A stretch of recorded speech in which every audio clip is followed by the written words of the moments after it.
तो नमस्कार भाई लोग का हम आपके भाई मोनू सिंह। देखिए खेसारी लाल भैया जीता, जीतने में उनको कोई दिक्कत नहीं था।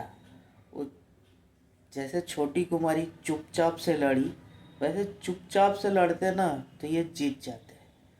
तीन फैक्टर रहा है इनके हारने का। पहला, ओवर कॉन्फिडेंस, जिसमें आकर वो बयान दे रहे थे न्यूज़ चैनलों पे। दूसरा, राम मंदिर के ऊपर टिप्पणी करना, जिसके कारण इनके ऊपर बहुत ही खतरनाक बैकफायर हुआ है। तीसरा, पावर स्टार से पंगा, रवि किशन से पंगा, दिनेश लाल यादव निरहू से पंगा, मनोज तिवारी से पंगा। मतलब भोजपुरी के जितने भी सुपर स्टार हैं उनसे पंगा ले लेना इनके लिए बैकफायर कर गया और ये चुनाव आखिर में हार गए।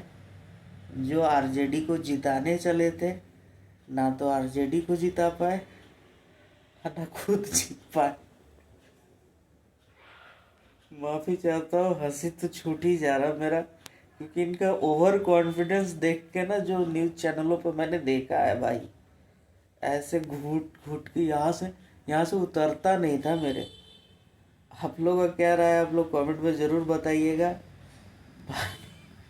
बाकी तो वीडियो आता रहेगा भाई अभी।